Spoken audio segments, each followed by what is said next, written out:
Bonjour, Ostara. You aren't being a proper woman, therefore you must be a witch. You must be a witch. It's the spring equinox, which means there is a balance of light and dark. So Risa and I thought it would be really interesting to get into the concept of spiritual bypassing in an effort to balance our light and our dark. It's a term that comes up a lot because it means a lot of different things. Number one, psychologically, it's about using your quote-unquote spirituality to that's wrong, to avoid your dark, to not go through something, to say like, namaste and ignore, and then you've not gone through it, so you can't heal. Part of what we do as witches in healing is to really go through things, accept them. Not even accept them, but like, we respect our dark sides as witches. We respect darkness, and we definitely do not put it in a hierarchy above light. And that's sort of the psychological definition of spiritual bypassing, but it also really relates to appropriation and how we think we can just take the symbols of things and have them work their magic for us without actually doing the research, doing the work, doing anything. Yeah, or having the lived experience of everything it cost to learn that sacred knowledge, So I think when I'm glad you explained it, because I understand it a lot better now. But I think when you talk about, talk about not smudging or, not burning Palo Santo or, trying to be careful about not, it's not just like, don't take from another person's culture, because of course we're like learning from each other all the time. It's that you can't take the spiritual tools of someone who went through fire and hell to come back with that knowledge of healing for their people. I don't know. Well, we don't know. We don't know. And so That's the main thing I know. And that is what we're doing with this project, ultimately, is that we don't know, but we're curious. We're just and we trying to read stuff, guys. We're reading. And, ask questions. But we were super lucky because we had Michelle, a.k.a. the Birch Trail, actually hit us up. She's a mixed Indigenous woman, and she hit us up and was like, I want to come and talk to you guys. She loved the first season, and thank you to all our listeners and all the people who have reached out to us. God. And shout out to Birch Trail. She's like a master arts organizer as well. She's like someone who brings together the world and came with that confidence to be like, let's talk about some stuff. Let's talk about it. So she and I got into, the difference between smudging, which we do not do unless we're native, and cleansing with smoke. I didn't know this either. I even think I posted something about smudging last year because this was new. We learned to smudge from a mixed Indigenous woman. And so we thought, great, you know, now we know better. And thank you, Maya Angelou. When you know better, you do better. That's all we can ask from each other. That's all we can ask from ourselves but don't let your ignorance be an excuse.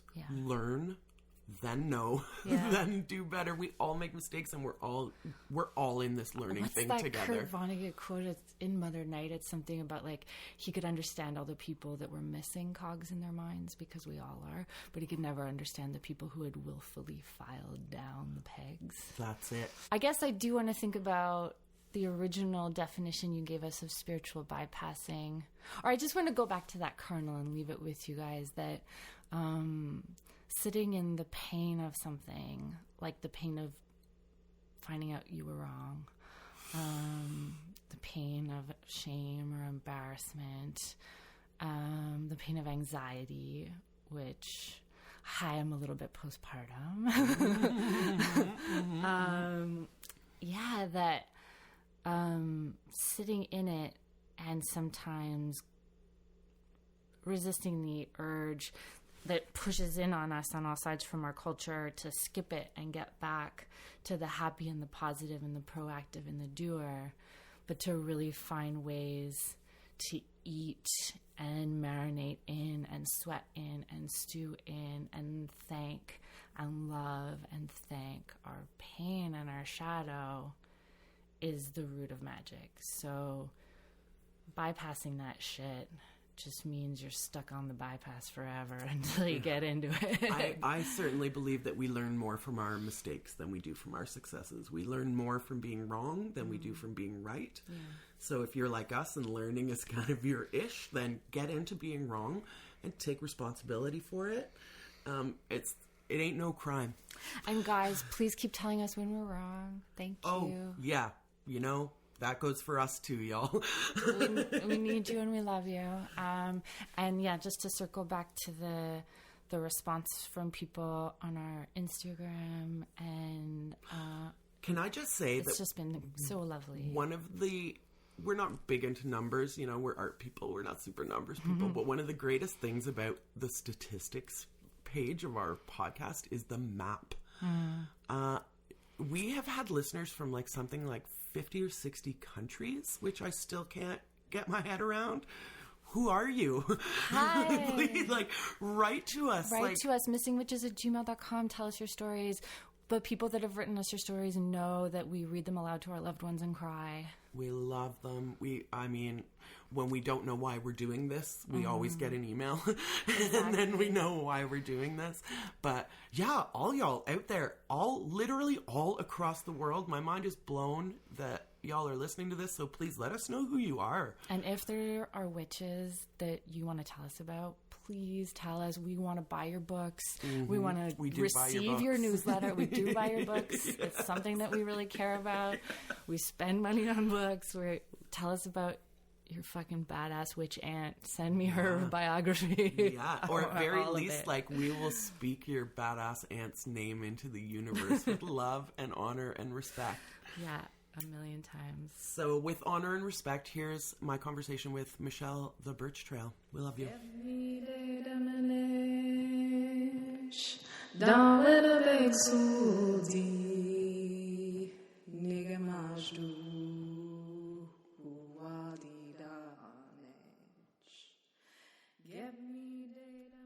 Gwe Ninda Louisi Michelle, Tkaronto Teleawi, Gado Jojagi Gwige. My name's Michelle. I'm also known as the Birch Trail. I'm a mixed Indigenous woman, originally coming from Toronto, but now I'm living as an artist in Montreal. Do you want to tell us about how you started your introduction? Yeah, so it's in Mi'kmaq. My maternal side hails from Nova Scotia. So I think it's just important to indigenize the space that you're in. I probably spoke the language really bad. I've been practicing it all morning. Well, actually for a while, I won't lie, but it's just important to recognize the lands that you come from, the lands that you're living in, and just as Indigenous people, it's important. With the rise of doing land acknowledgements, and people think this is something new that's just coming from reconciliation, but territorial acknowledgements have been used for hundreds of years. So it's something really important amongst Indigenous people. And we are in Montreal right now. Yeah. So what's the First Nations name for Montreal? Okay, well, there's two names that I do know of. One is Anishinaabe, and then one is Haudenosaunee. And the Haudenosaunee, which is Mohawk, if you're unaware, is Jojage. And if you look at the spelling, it definitely doesn't look like that phonetically, but how to pronounce it slowly, Jojage. Jojage. Yeah. And there is also, I don't know how to pronounce the Anishinaabe name, but it's Mooniang? Mooniang. I will give you the spellings, and I apologize to my Anishinaabe relatives for that. I should have did my research. Well, we're learning and we're working hard to, but we all are starting somewhere. But you're quite a bit further ahead than a lot of our listeners, I think, in terms of your knowledge of the Indigenous land that we live on. Well, even I didn't grow up knowing this knowledge, though. It's really interesting. So it's something, obviously, I learned in my teenagehood and then more into my adult ages. But growing up, like in school, we never learned about residential schooling. We never learned about our history before. It was just like the English showed up and they beat up the French. Everything's great. Now we're here. And it's just like, okay, what about everything before? And we hear that a lot, like, it's always been this way. And yeah, no. Definitely not. And it's just, like I said, growing up Indigenous, it was just something that was, like, I've always known. This is something that I grew up with in my family. Whenever I have interactions with people, that's always the first question, like, how long did you know you're Native? And it's like, well, like, I was born like this. I don't know. I didn't do a test, like, to find out. Like, if you identify yourself as quote unquote Canadian, chances are you might have a family story somewhere. And it even happened in my family, like the story of the chief's daughter. And I was just like, I went and looked into my genealogy, and unfortunately there's a lot of romanticizing, and people like to romanticize really far removed ancestors. And my family did get caught up in this. But then when I did our lineage, I was just like, but here, look, here's our whole Métis lineage that you're ignoring. That goes right up into our direct family. But a lot of that is just because we don't know. And the general public doesn't know. And unless you're faced with those issues, or you deal with Indigenous people on an everyday basis, you don't know. And some people do deal with Indigenous people, and they don't know because we're white passing. And they have this this specific view of how we should look, like based on, the original paintings of like when the settlers came, and it's like the dark Native guy with the headdress, and your nose has to be a certain way and your forehead has to be a certain way. And it's even then people don't realize that they cherry picked those people to paint and bring back to Europe to show. This is a new world. Come see these exotic people. Exactly. And a really great person actually to follow would be Kent Monkman on this. And he has I don't want to call it a drag persona because he doesn't call it his drag persona, but it's Miss Chief Eagle Testicle. Miss Lady Chief? No, Miss Chief Eagle Testicle. Gotcha. And this, and he's a painter. He's a multidisciplinary artist. He does a lot of those really like old colonial style photos with like really detailed, but then he indigitizes it. Like and there's a lot of queer imagery. There's a lot of like that kind of like reverse view of looking at the settlers in the same way that they painted us. Like is definitely someone to check out. He actually has a gallery in Montreal until May at the McCord Museum. Oh, and this is going to come out at the end of March. So the McCord Museum... It's open now. And it will be open until May. Great. Say the name one more time so it sticks. It's Kent Monkman, and his show is going to be at the McCord Museum. If you live in Montreal. The actual show is called Shame and Prejudice, or Prejudice and Shame, like the book. Shame and Prejudice. Shame and Prejudice. I thought at first you said shame and prejudice, which also would make sense in the context of this conversation. Totally. So he's someone who's taking his Indigenous background and sort of playing with it in a modern way? Yeah, well, I guess you can say modern yes, modern no. He's just taking like the lens that has often been put on Indigenous bodies and just reversing it and putting it on the settler. And he has this amazing painting that he did, and it's like heart-wrenching because it's like you have the mounted police there with the priests, and they're pulling the children away from the mother, but you have like the eagles and the animals helping the other children escape, and it's really just this like hyper realistic like masterpiece. It's like you need to check out his work. We will definitely post this piece on our Instagram. If you follow us, we will make sure to spread this widely. I'm not familiar with the piece, so I'm excited to go check it out myself. For sure. But so where do we go from there? One of the things that I know you really wanted to talk about, and I think is so important in this contemporary world that we're living in, where, you know, the witch is becoming like for better for worse, you know, becoming a trendy thing, and people are, you know, taking the iconography without understanding the sacredness or whatever. And the term that you used when we talked before is spiritual bypassing. Yeah. So let's dive into that. I mean, I know you are like a pagan, but you're also an Indigenous woman, and a lot of times the pagan community has been pretty sick about taking. So yeah, let's dive into that. I know you have thoughts. I definitely do, and it's just like, so, to give a little backstory. So I grew up Indigenous, but I call it pan-Indigenous just because culture was removed. My family is a victim of the 60s scoop residential school system. And like you were talking about before, how some people just don't know, and it's not a question of like, oh, they just don't know. Like, they're erasure, like, carry on. And people don't realize, they're like, oh, so long ago. But no, it's our grandparents. It's our parents. It's still happening today. Children are being removed at an astronomical amount, and they're not being put back into Indigenous families. And it's really for minor issues that, in all honesty, if you were a white heterosexual family with a child and that was your situation, your child would not be taken away. But at the same time, you're like, you know, forced to live in a certain situation, and then you have your children taken away from you because of that situation that you've been forced into a lot of times. Poverty and just, you know, not understanding that it's families dealing with the trauma they're dealing with. My aunts spent a lot of time in and out of the foster care system.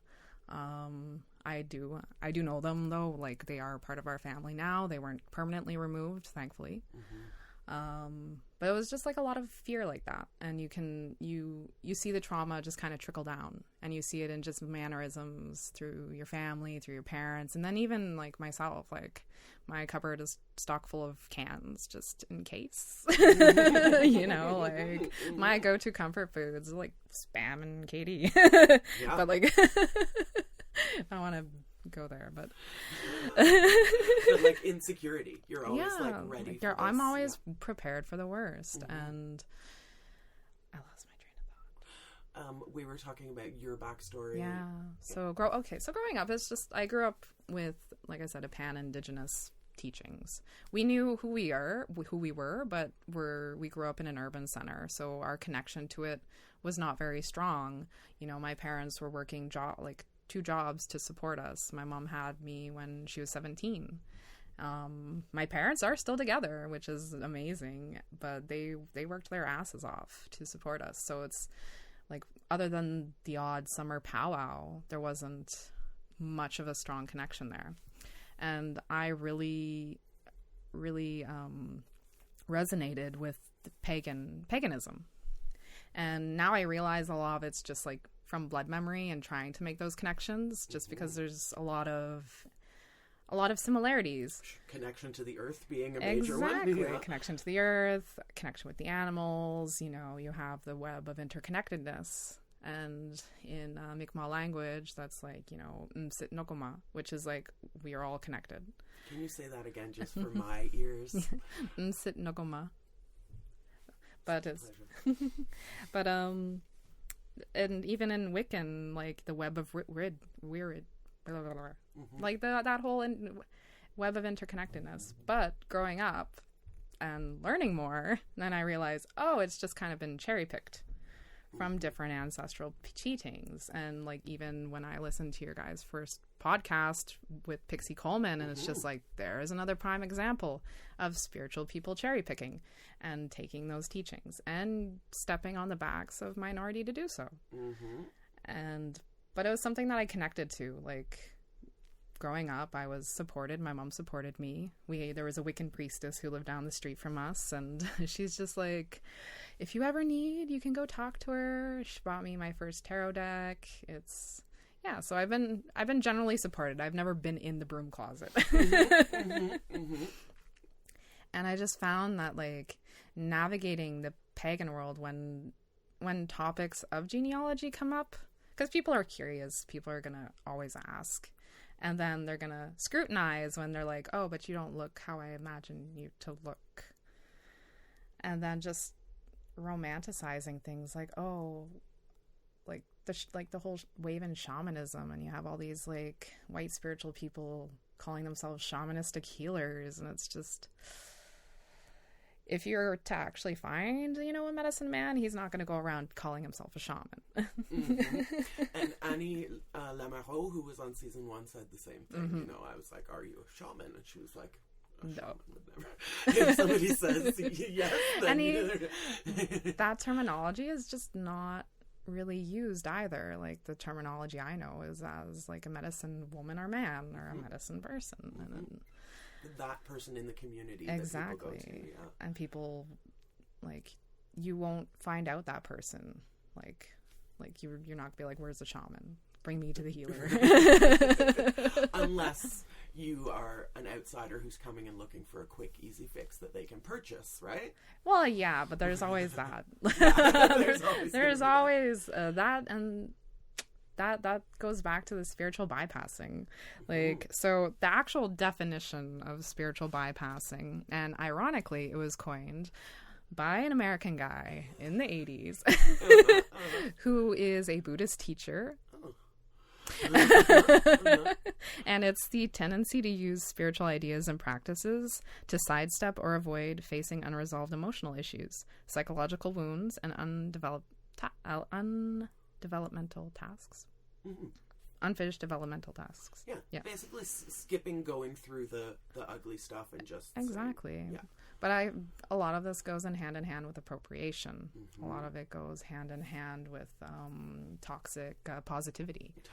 Let's talk about toxic positivity, because that's not a phrase that you hear very often, but honestly, I mean, high vibrations are nothing. We were just talking about like, that. Good vibes only, love and light. No, like we as human beings should be required to experience the full range of human emotion, especially if we're trying to get through something dark. Exactly. And love and light is great. Positive thinking is wonderful. It will help take you out of a very dark place. But if you can't sit with your anger, and if you can't sit with your shadow side, okay, so what kind of witchcraft are you doing, is my question. What kind of witchcraft are you doing? What kind of witchcraft are you doing? Well, honestly, let's take a second and ask yourself, what kind of witchcraft are you doing? And not in a judgmental way, but like, really, let's think about what we're doing. Like, it goes all into, like, when you're doing a spell and you're picking out your herbs, what kind of relations do you have to those plants? Do you know what they do? Do you know what their properties are? Have you grown it? Or do you go through a list and then just throw a dump pile of herbs in a fire and say, woo, go, money spell? Like, no, like, it's really like developing those plant relations and developing like your knowledge, like your intent. And growing that intent just makes your spell work stronger. But if you are just taking from a list of things, like, I know these are good for this certain spell, and dumping in a fire and just like hoping for the best, there's not much intention in there. Right. And a lot of that comes, you know, like with the use of sage, and everyone saying smudging sage. and Let's talk sage. Since we're here, because this is like a problem. Like, sage is isn't it white sage? I think white sage, yeah. White sage is on the endangered list in California right now. I mean, I'll cut this out if I'm completely off base. I'll Google it's at risk, and it grows in California and along the coastlines. And white sage is medicine for the Indigenous peoples of that area. And we have our own local sage too. Wild sage does grow up here, but it's not the white sage. It's not the giant, beautiful smudge sticks that, like, you know, with the smudge. But it's like the original custodians of that land and the original people to use that medicine don't even have access to it. And Indigenous peoples who use it here all across Turtle Island, they don't have access to those medicines because of, like, let's say over harvesting. Abalone shells, they're at risk too. They are way over harvested as well. And it really goes against the idea of take what you need, because now we have this mass consumerism and mass need that people absolutely want this medicine. You know, we have definitely reframed the idea of need. Exactly. Oh, I need that jacket.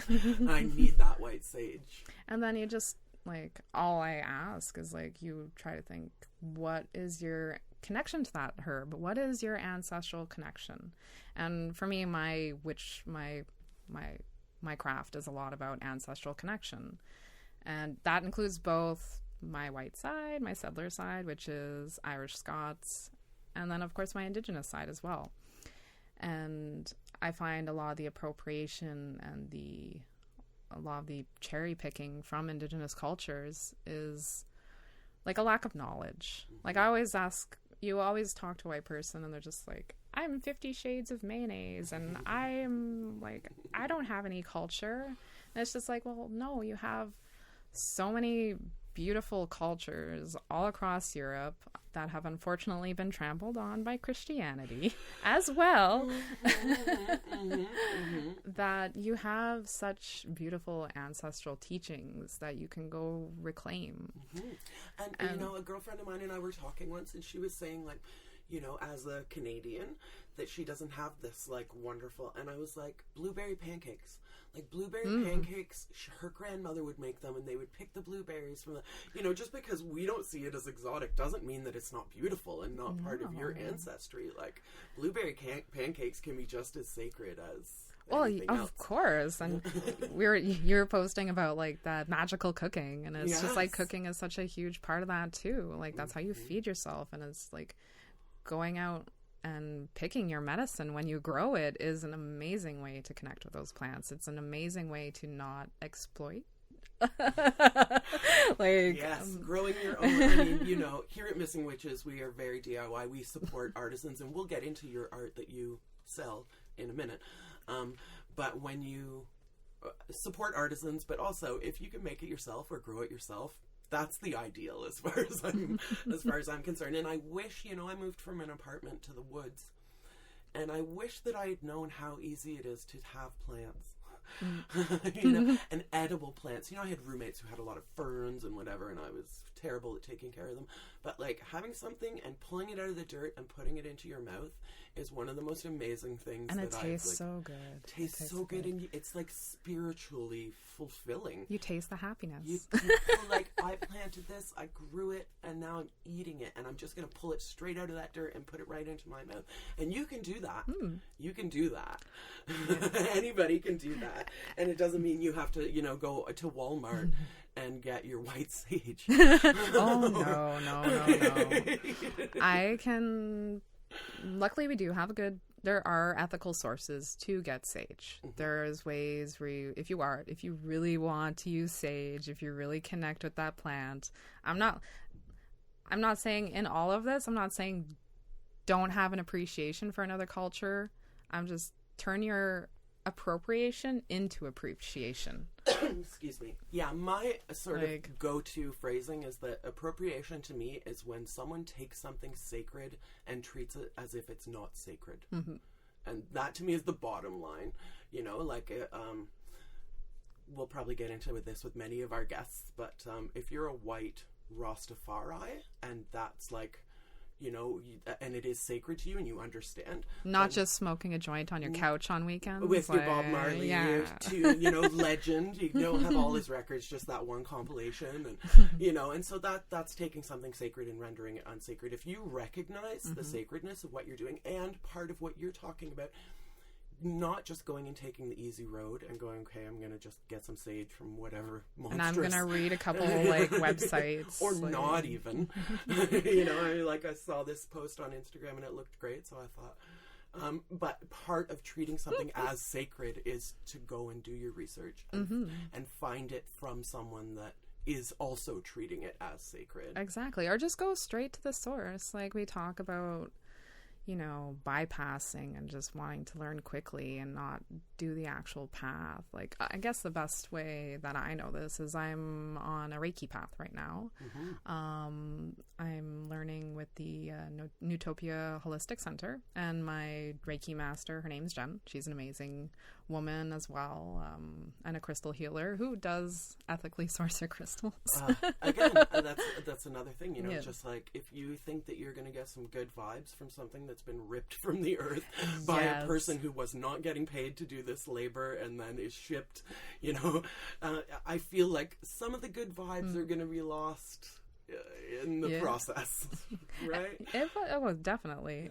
And like doing the Reiki path, though, it's gonna take me 3 years basically to get to the level where I want to be. And I see so many courses are like, do Reiki online and we'll attune you, and it's like that wasn't the original learning system that was intended. Like, it is a shared healing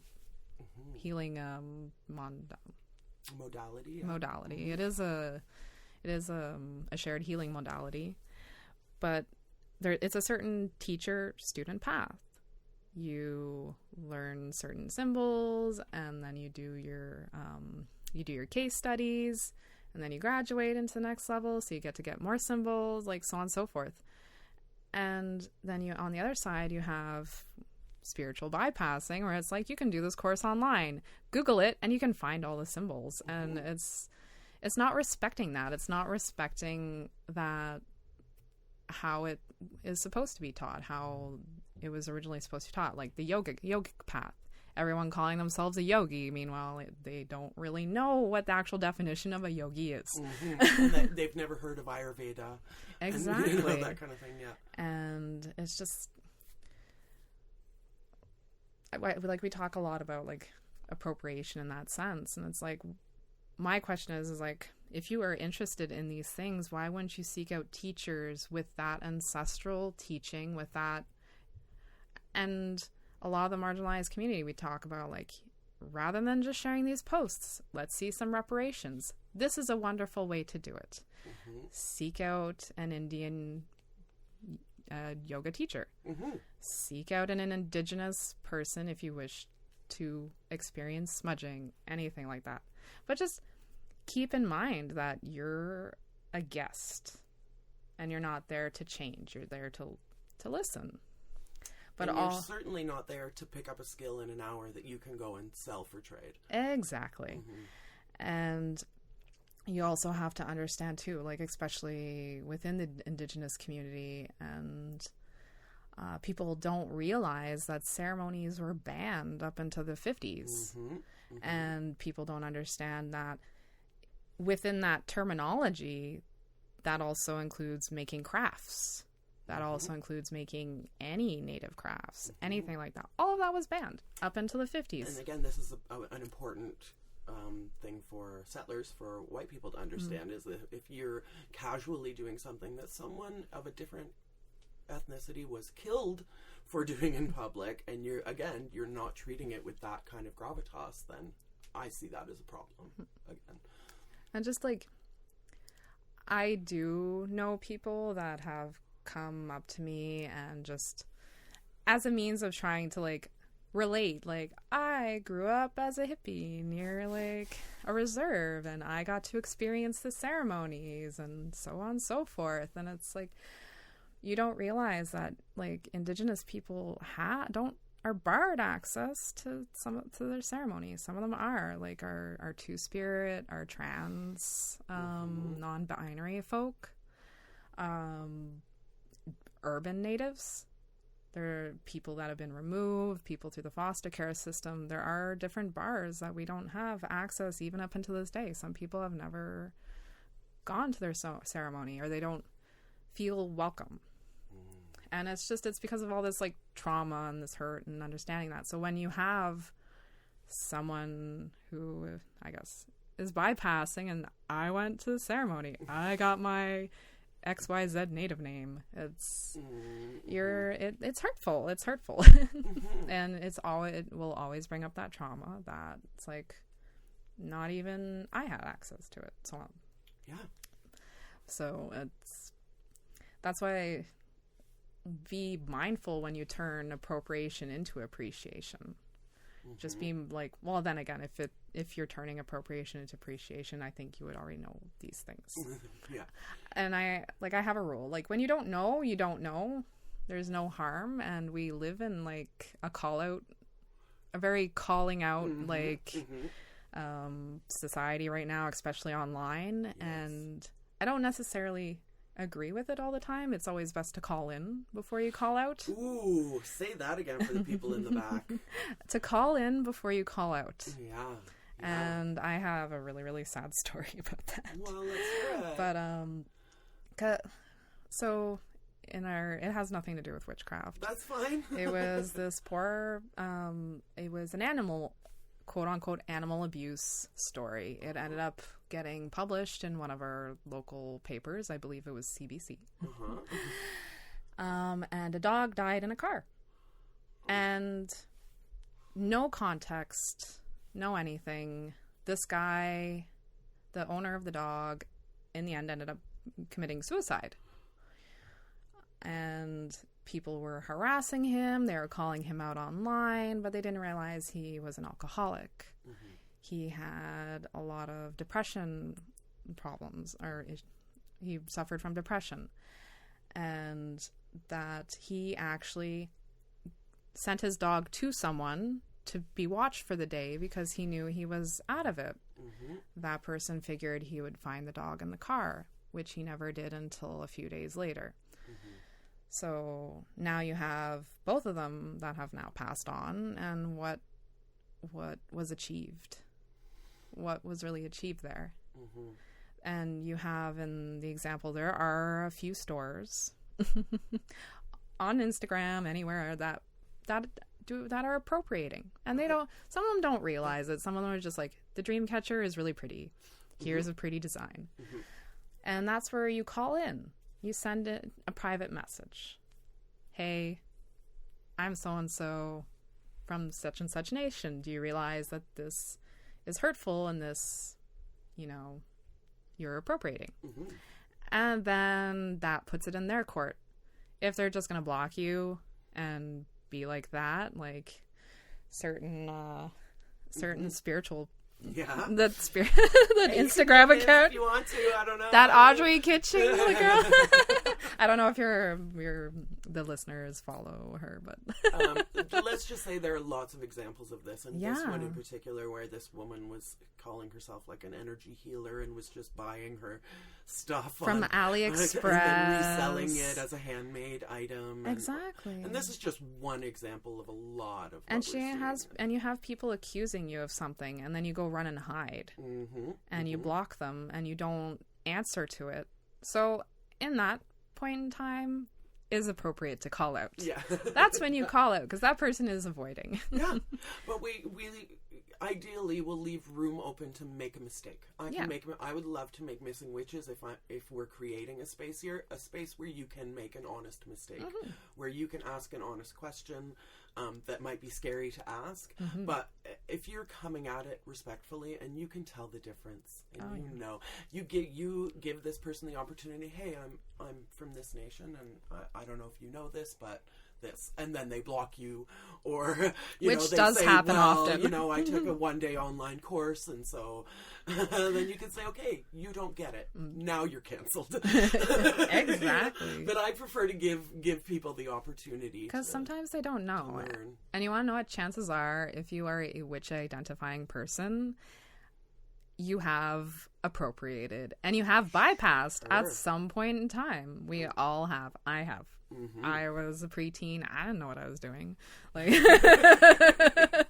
for sure. I mean, especially when I was growing, we didn't have the internet yet. Yes, no, children, not at all. Like I went to high school in the early '90s, mid '90s. So, and eat the whole while, and the books on witchcraft that you'd find in the '90s and the '80s. Pretty like I remember going to the library, and it was like medieval witch hunt. And so I know a lot about the European medieval witch hunt, because those were the books again that were the very accessible. First. Actually, I have the very first book I ever bought on witchcraft when I was 11 or 12, and I was super overzealous. I don't know what I was... Actually, now, as an adult witch, it's really interesting, and it's called The Witch's Magical Handbook. By Gavin Frost and Yvonne Frost. And they are the founders of the Church and School of Wicca. And this book is very... I want to say scientific. Because it's very, that. Like... Great. Energy directing. This is a poppet. You're using it to, like, very technical. But, like, 11-year-old me is like, whoa. Like, there's a lot of stuff I don't understand. And you just kind of dive in, because that's what we do. We get excited, and we want to dive into this kind of thing. And the more, ideally, the more you get into it and the more you learn, the better you try to do. Oh, yeah. Right? Like, exactly. in life in general, magic, whatever, the better we can do. I mean, just try. Just try. I mean, sometimes you're going to have to get a disposable cup, and that's okay. David Suzuki's going to forgive you. Just try. Just a paper cup. Yeah, paper cup, or as often as you can avoid it, you know. But please, like, don't beat yourself up. Just try to do better. We're not sitting here telling you should feel shitty about anything that you've done, but, like... And even now, like, Llewellyn Books published a book on smudging rituals by a British woman. Yep. And that's recent. That's just this year. And then she posted it, and then she got called out. Yeah. And I don't know if they're pulling the book. I haven't updated with that again, but she was just like, I'm heartbroken. I tried to do good. And that's understandable too, you know, but a lot of it's deflecting too. It's like, okay, now make the change. Well, I'll have to check to see if that thing is published or not. But we know that this happened with the witch kit that Sephora was selling last year, and there was an uproar, and that was eventually pulled. Pulled. But now you find, like, mascaras and eyeshadows based off the zodiac, and, like, you can get anything. And I think that's the thing. I'm in another place where spiritual bypassing, for me anyway, in a sort of different definition of spiritual bypassing, is that you want the objects, you want the accoutrements, you want the pentagram necklace, but you don't actually want to take your time, and you want good vibes.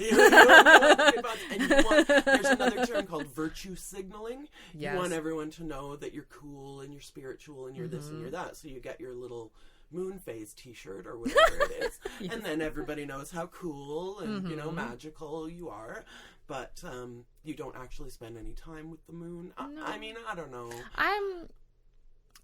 I'm all for, like, witch aesthetic. Oh yeah. Don't get me wrong. Witchy aesthetic forever. Witchy aesthetic forever. And it's like, in your craft, you don't have to be practicing all the time. You can be a light believer, but depending on what objects you're carrying, you can't just when someone is going to question you, you have to be prepared.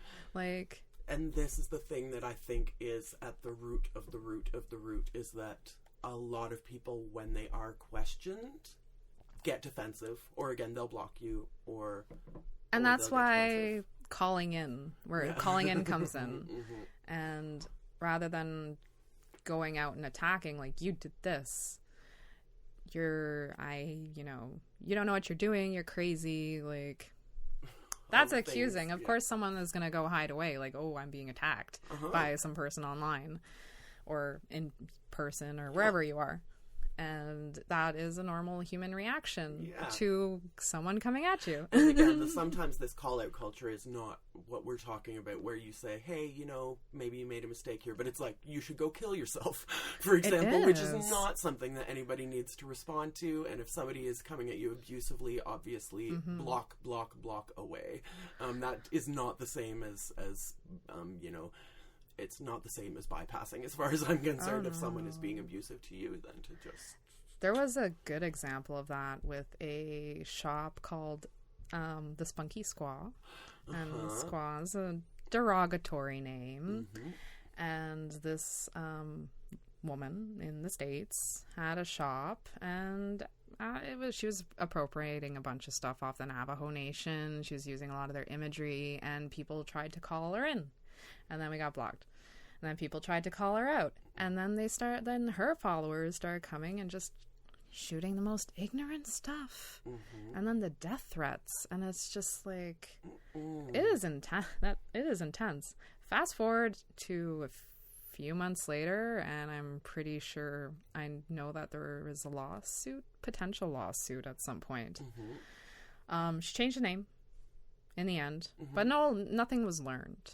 Nothing was learned. No. It was just, oh, okay, well, I realize it's wrong after I fought you in court. I don't even know if I went to court. I knew that there was a lawsuit building, but no, it's just like nothing learned. Like, oh, I realize it's wrong. It sucks. Like, I want this. I'll just change the name. Yeah. And there's just so many examples of that, and it is a lack of education. It is a lack of not knowing what's beyond your bubble. And quite honestly, I mean, a lot of Indigenous people aren't necessarily going to have the resources that the white people in the same environment are going to have. So sure, I can set up my business like this because I have all those resources, but the person who's been doing this for life and, so on and so forth doesn't have the resources to set up a business immediately. So you can say, well, why don't they just go and do their own business? And it's not that easy, right? And then the misconception that, we just get all this tax money and like all this free stuff, and let's keep in mind, no. I will not expand because I cannot talk on the experience of someone who would be more marginalized presenting than me. And I'm not saying like I had a difficult growing up. It is an interesting learning experience. It is hard a bit growing up mixed, but it definitely is not the same experience as someone who is more marginally presenting, someone who grew up on a reserve. Sure. And but you've sort of you're mixed, so you've sort of taken your privileged side, let's say, and used it to the advantage of your Indigenous side. So let's talk a little bit about your craft. I know, like, a lot of your projects, you give a large portion of your proceeds to that was for my 41 days project. Yes. Yeah. And but some of your other stuff, like a lot of your projects are in, I do a lot of fundraising. Yes. Actually, my next project, which I hope will be launched by the time this episode is out, it already got pushed back from Valentine's Day, but I'm doing I partnered up with a Mohawk artist, and we're going to be doing a shirt campaign for just land acknowledgement. It's going to say unceded, Tiohtià unceded, which means Montreal unceded. And on the back, I didn't learn how to pronounce it before for this episode, but it's going to say residents of Tiohtià in Haudenosaunee. And the money is, the entire project is all Indigenous made. All the money raised is going towards paying for the people involved in the project, and the entire amount will be donated to a local charity. Yeah. I don't feel this is something that this is not something that I should be making money off of, considering that I'm not a custodian of this land. The recognized custodians are the Mohawk Nation, although the Anishinaabe peoples did go through this land as well.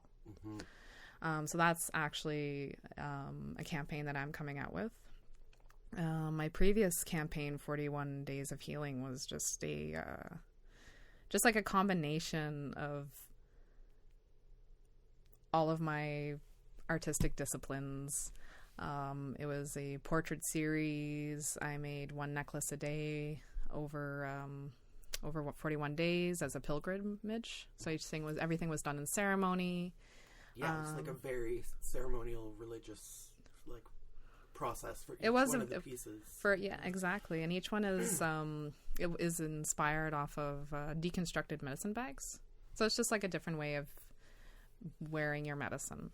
And I shared a lot of experiences I had growing up, and a lot of the things that people have said to me, and a lot of things that my own family members have said to me, because a lot of mixed kids do deal with racism within their own families.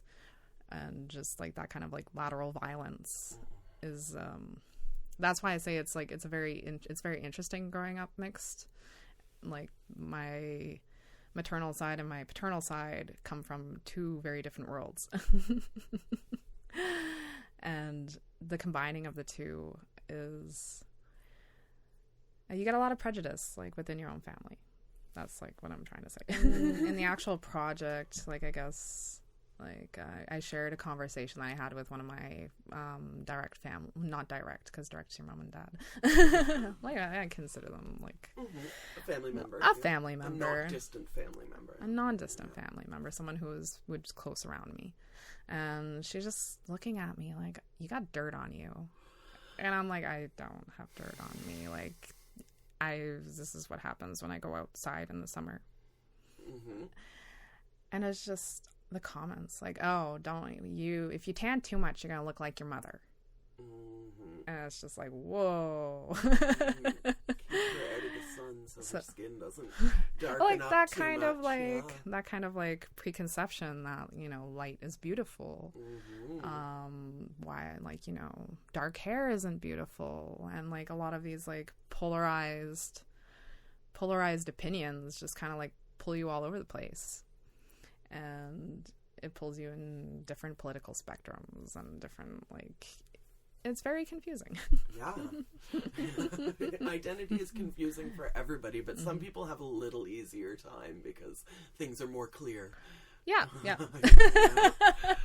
But I think, the problem is when we decide to put all of these wonderful different things and put them into hierarchies, which is like what white capitalist religious patriarchy does. Exactly. You know, this is better than this, and this is better than this, so you should feel that.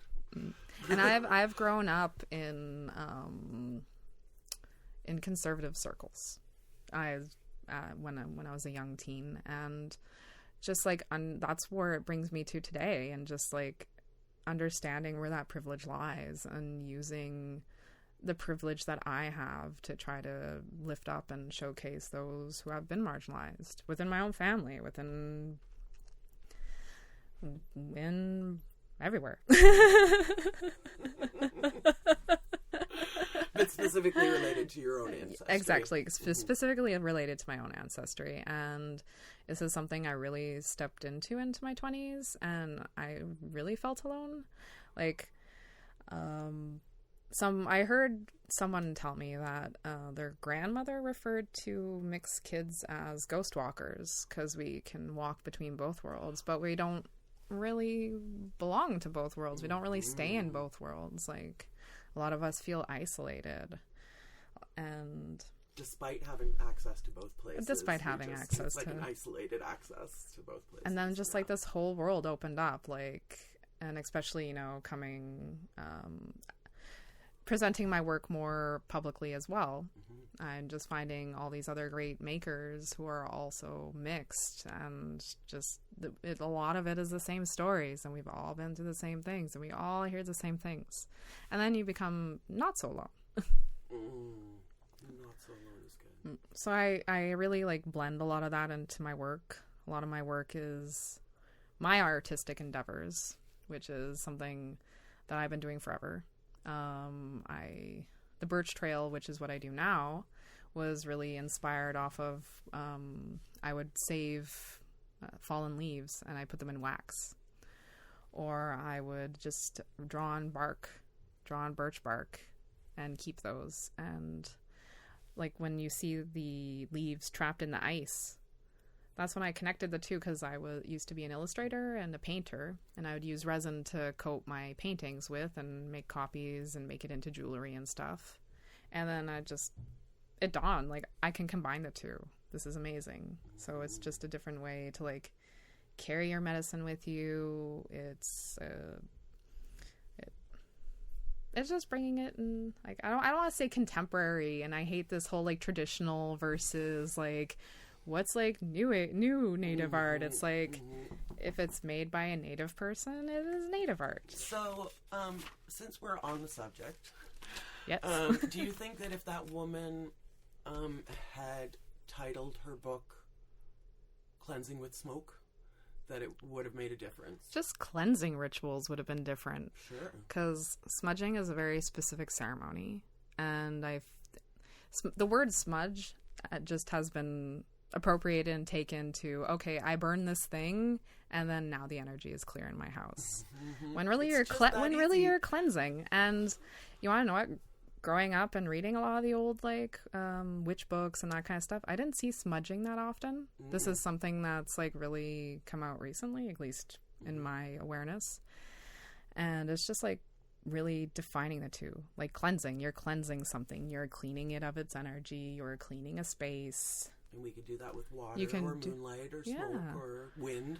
And any kind of smoke, you can do it with incense, you can do it with herbs. It doesn't have to be sage. It doesn't have to be Salopanto. It definitely doesn't have to be white sage. It doesn't have to be white sage. If it is white sage, please buy it from an Indigenous source. And Michelle is going to give us a list. We won't sit here and read it out for you now. Michelle's going to give us a list, a ton of resources where you can get stuff, artisans, artists, craftspeople, and ethical places where you can support these people and not feel guilty while you're trying to make yourself feel more magical. I mean, I don't know. That doesn't make sense. That was a good one, though. If you have to feel bad about your magical tools and where they came from, then you should resource your resources. Yes. Yes. And just seek out your own ancestral teachings. Seek out what did your ancestors use? And you might be surprised at how well you connect to that. You might be very surprised. Yeah. I mean, I consider myself sort of like, I believe in that oneness.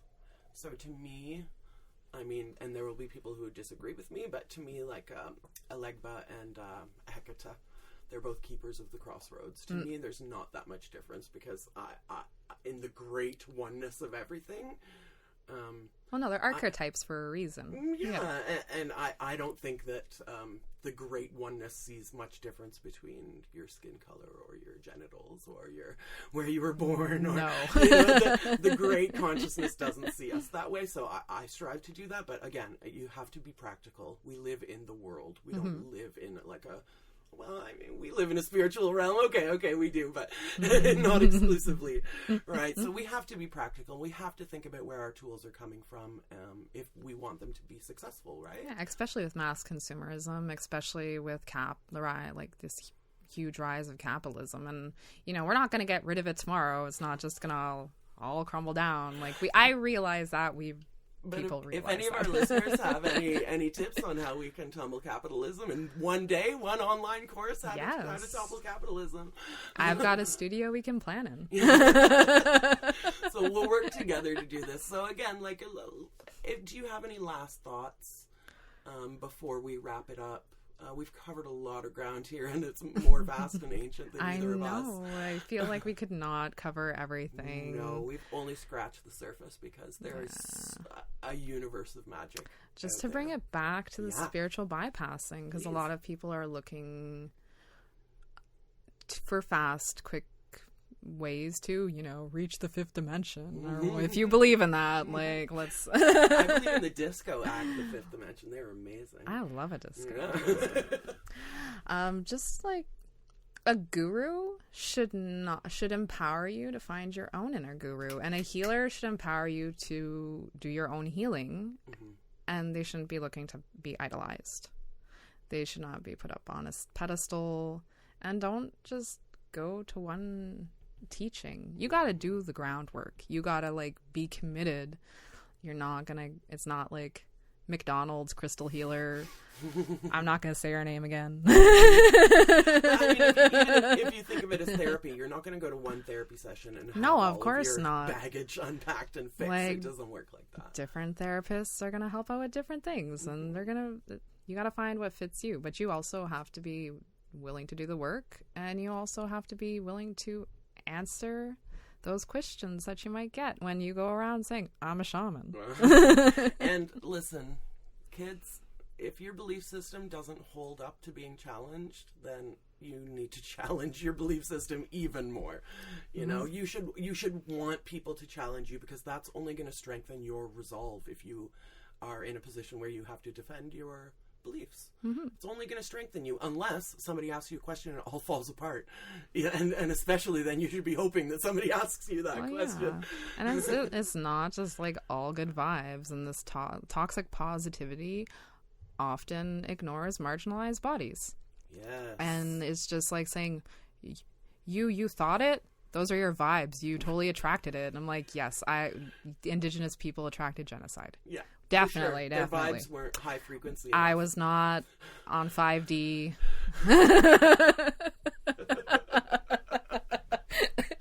Well, let me come back to Earth. Okay, so what the gospel according to Michelle, the Birch Trail? Give us one last bit of love and light to pass on to our listeners. Oh my gosh. Who said this? Do no harm, but take no shit. Do no harm, but take no shit. I'm willing to end on that. And I don't know that I did not come up with that. Someone else said this, but some wonderful witch out there. If you know who it was, hit us up. We love you. Thanks for listening. No, thank you. Well, Dans le